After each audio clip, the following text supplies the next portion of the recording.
In September 2004, the ASEAN Heritage Parks program was relaunched at Khao Yai National Park in Thailand.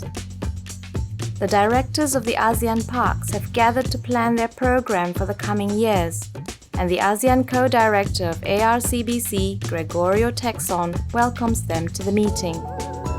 The objectives of ASEAN's heritage parks are to generate greater awareness, appreciation, and conservation of ASEAN's rich natural heritage through the creation of a regional network of protected areas.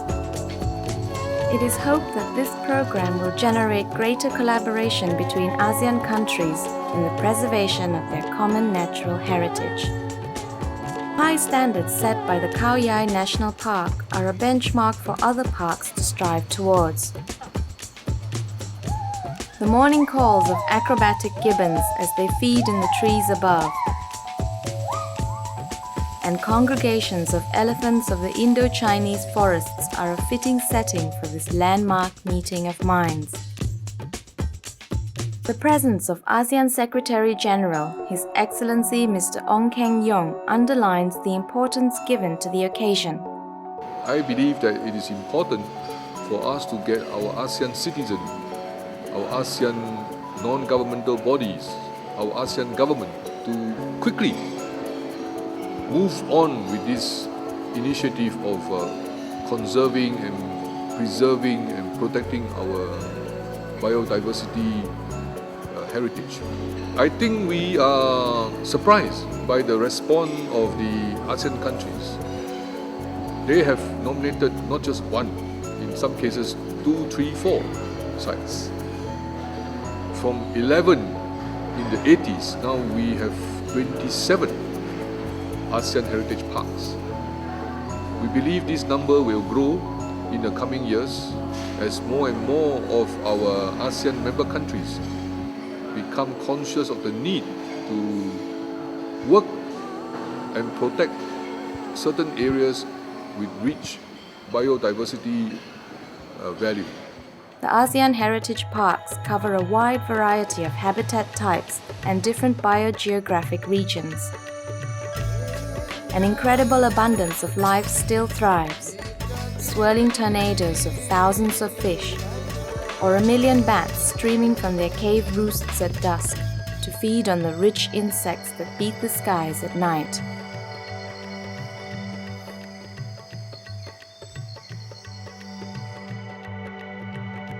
In the west, the fauna is Asiatic in flavor, but becomes more Australasian the further east we travel. Deer and hornbills are replaced by tree kangaroos and birds of paradise, whilst on the intervening islands of the Philippines and Wallacea, some amazing endemic species can be found. The highly endangered Philippine eagle and the wild tamaral survive with man's protection. Jade vines bloom, and in Sulawesi, the male babirusa sport their fantastic tusks. Underwater, magnificent Napoleon wrasse, endangered turtles, and the largest fish in the sea, the whale shark, can still be found. By visiting these parks, tourists strengthen bonds between the ASEAN region and the rest of the world. But perhaps their greatest value is as training grounds for our children. In time, they will learn to cherish and accept stewardship for these beautiful sites. Universities and college groups come here to study nature's ways. whilst researchers can use these sites as living laboratories to discover new benefits from this rich abundance of life and a better understanding of how we can live in harmony with our natural neighbours. The parks also serve to preserve the region's diverse cultures and our links to the land and ecosystems that shaped our habits and beliefs.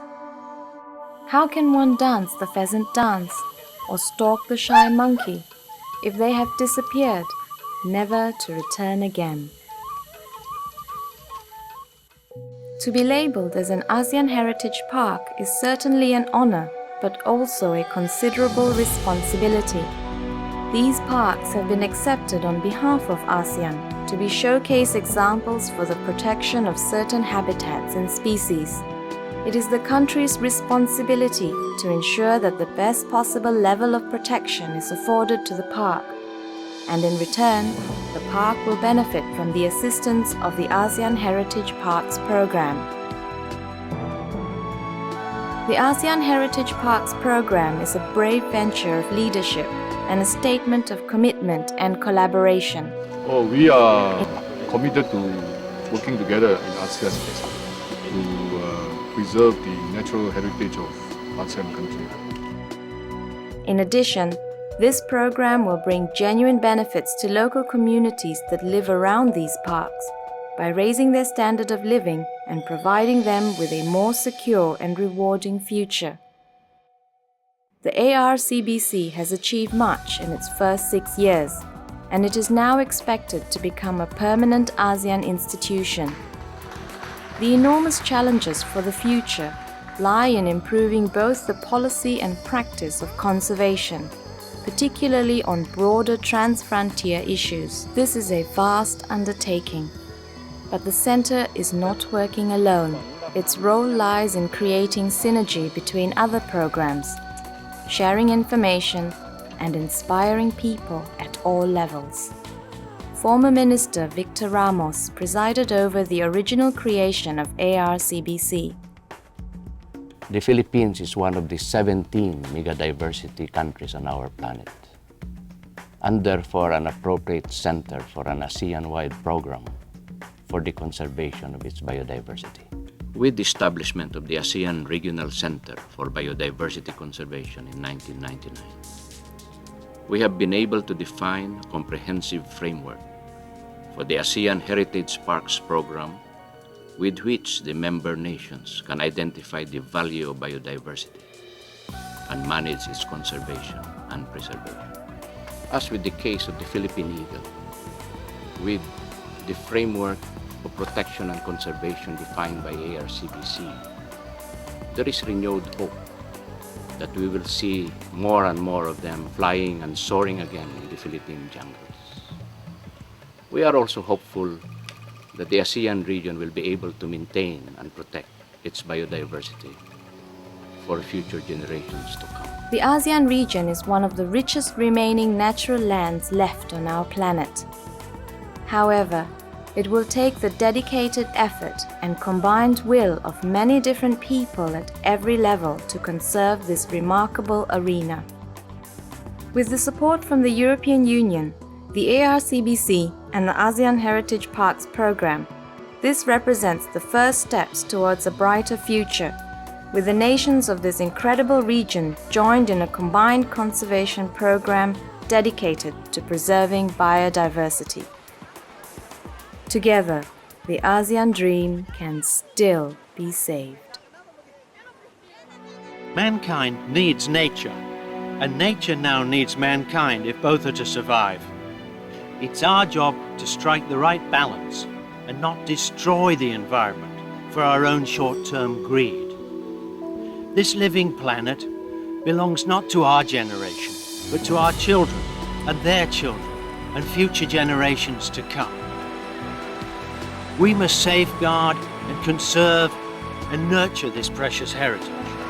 By working together, we should strive to pass it on in a better condition than that which we found it. The future belongs to them. We owe them a world of possibilities. We owe them a dream.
Download this episode and more Terra at lifeonterra.com.